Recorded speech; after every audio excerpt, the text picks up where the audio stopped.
Балканот е исправен пред многу закани и проблеми кои директно влијаат на безбедноста и квалитетот на животот, смета универзитетскиот професор Јадранка Половиц од Хрватска.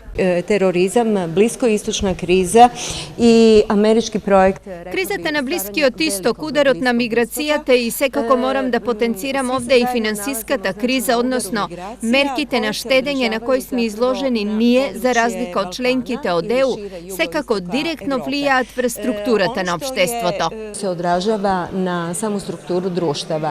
Најголема закана и проблем во моментов се мигрантите кои се колатерална штета на американската политика за истокот, тврди Половиц.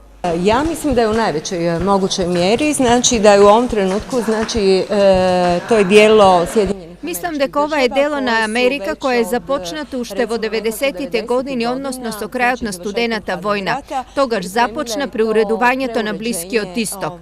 Тоа е еден поширок процес кој го опфаќа и распадот на Југославија. Процес можемо говорити, to je proces koji je krenio s nama. Своите ставови за хрватското искуство со членството во Европската Унија и најголемите закони за безбедноста на Медитеранот и регионот, Половиц денес ги представи пред штипските студенти на правниот факултет.